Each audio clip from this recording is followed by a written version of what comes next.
Hi, this is Sue Bowler here, and today I am interviewing Bill Schaffell and Treb Heining from the AeroPole system. I'd like to introduce both Bill and Treb to you. Hello. Hi, I'm Bill Schaffell, and I co-invented the AeroPole system with Treb. And I'm Treb Heining, and I've been working with Bill for almost 30 years now. I've been in the business for about 45, and we both have contributed quite a few things to the balloon industry.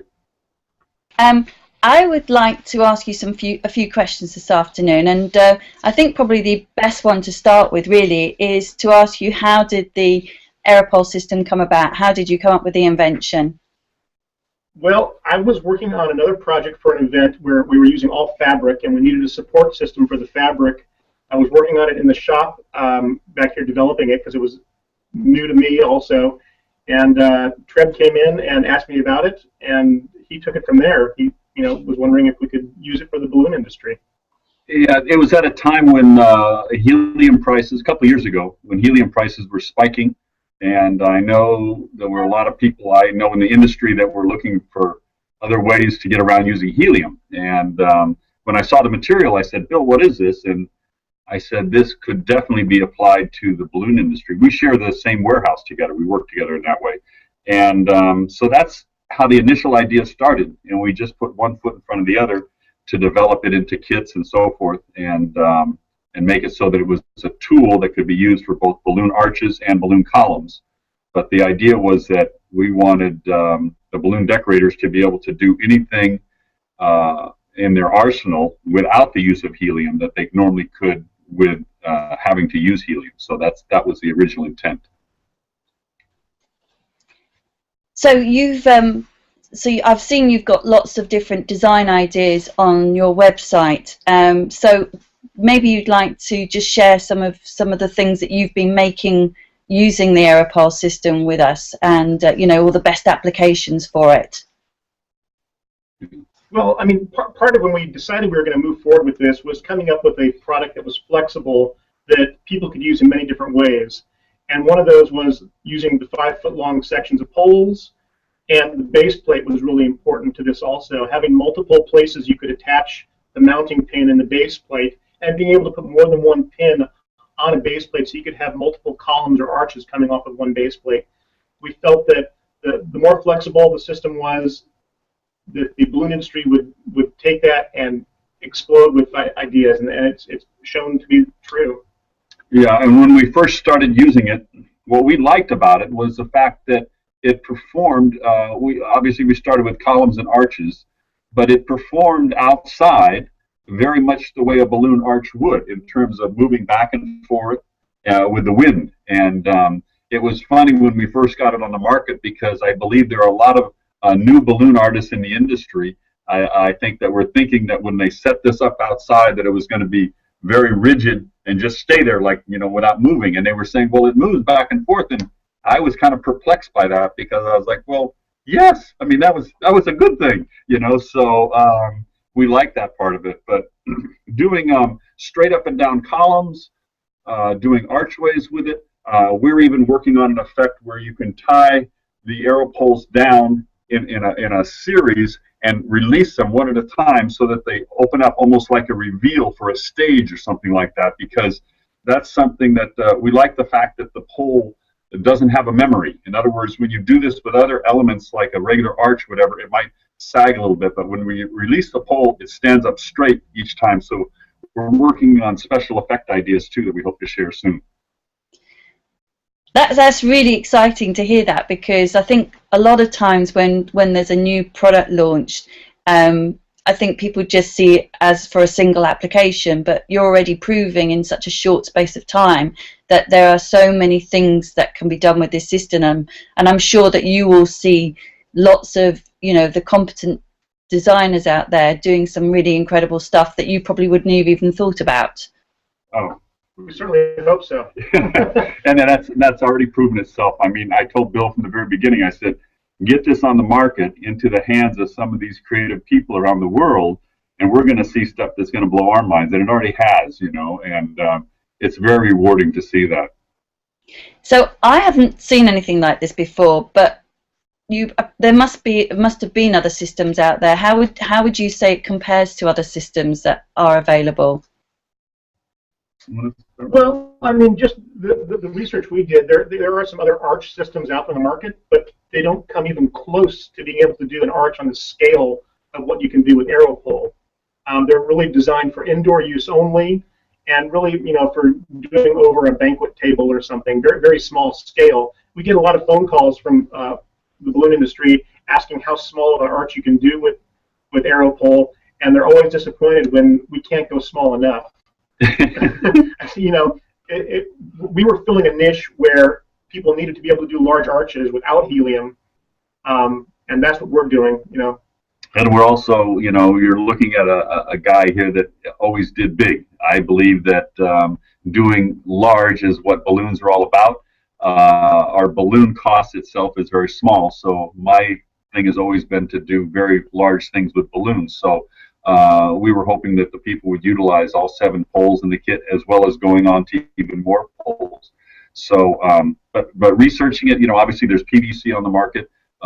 There are some other arch systems, but like Bill said, the lightweightness of the AeroPole is the beauty of it. The fact that it can be reused over and over again, taken apart, put back together, and you can, the lightweight, the size that the basic size that you can do, and then you can augment that with some of the tips that we're going to share later. But those were some of the positive things, and we really asked a lot of balloon artists out there first before or during the process of creating this system of, well, what else? How come does this beat PVC because of this? Oh, yes, they said there's no comparison on this and that. So we researched it in that way, and not to put down any other systems, but we just wanted to make sure that what we were creating would be something that was needed and that would be a benefit to the balloon artists that are out there. Getting back to the weight of the AeroPole system, the 7 poles that come with a kit only weigh 3.5 pounds. And if you were to do the same size framework using EMT conduit, it would be double that weight. So it's less weight in the air that you need to support. Or PVC, you mean? Or PVC, yeah. or EMT. Yeah. So it gives you amazing structural capabilities with very little weight. And we did what we could too in the beginning to keep costs down. But this is a double spun fiberglass product, which means that it's unique. It's not just fiberglass, but it's a special fiberglass that we found only one company in the world that makes it this way. And this is not something that either Bill and I are going to become wealthy on. We are trying to keep the margins down as far as possible so that we can get it in as many hands as possible. Our intention, again, is to develop a good tool for the industry so that people can build more and do greater without having to use the helium. That's wonderful. And I see you've got a great website, and on the website you've got some really good clips on how to set the system up. But maybe whilst I've got you here, you could give us some additional tips on how to set the system up, please. Yeah. I think, the 2 basic ways that decorators are using this system, one is to use it as all one length and then put the balloons around it. Other decorators like putting the balloons on it first, putting it into a van. When they get to the site, then they can pull it out, put the system together, and then fill in the spaces. And we demonstrate that on the website. But some of the tips are, when you're using it outdoors especially, is to tape the sections once they're slotted together, and that's just to prevent as the wind is blowing from the poles pulling apart, and because when a pole does pull apart and that doesn't become completely unengaged, that's when it can wear and possibly crack one of the ends. So that's why the taping is so important. Anything else you want to add on that? No, outdoor use, the base plates, they are very heavy. They're close to 30 pounds a piece. But for outdoor use, we recommend doubling them up just because you never know how strong the wind is. And in fact, the red, white, and blue balloon installation video on our homepage of the website was incredibly windy, and we actually used more than 2 base plates on those because we knew how windy it was going to be. And that's just something designers need to take into account. As heavy as the bases are, one of the heaviest, if not the heaviest, on the professional base plate market, the wind is very strong, and people need to account for that.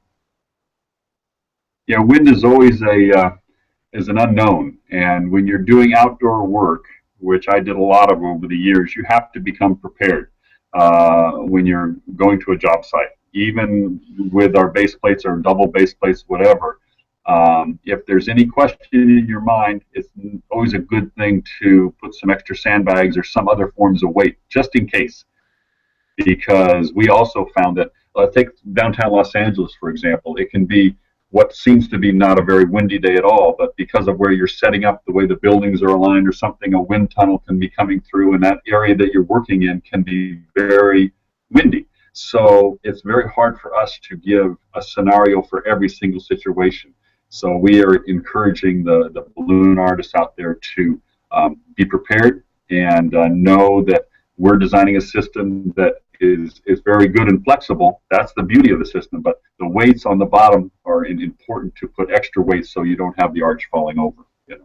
But we have not had in all our testing and everything, any wind that would ever crack the AeroPole or break it, and that's the amazing part. But you have to make sure you have enough support on the bottom on the base plates. And this is probably my final question, actually, because you've given us some great information and tips there. But the AeroPole system's been on the market for a little while now, and obviously you've seen lots of exciting projects, and you've probably had some great feedback. What would you say that you've learned about your system since it's been on the market?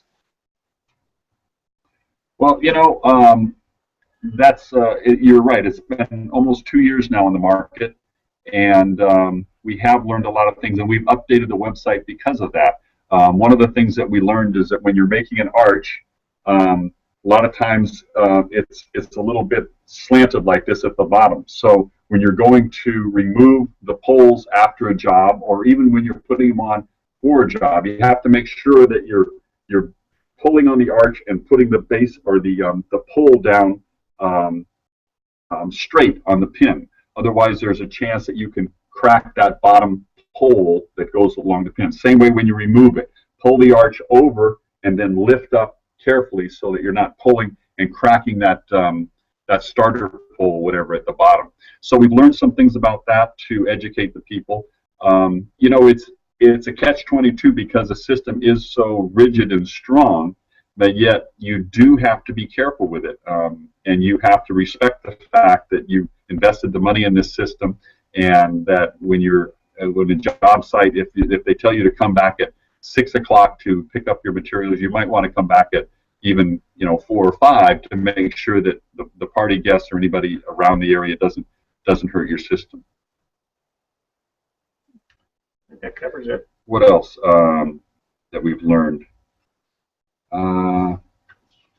With the hundreds and hundreds of systems that are out there, Sue, we're very happy when we get the reports back that are glowing about our system, and it always hurts us very much when we hear people having any kind of problem with a cracked pole or anything like that. And we encourage people to contact us on the website, contact their Pioneer rep. All of those inquiries, all of those comments come back to us. We take each one personally.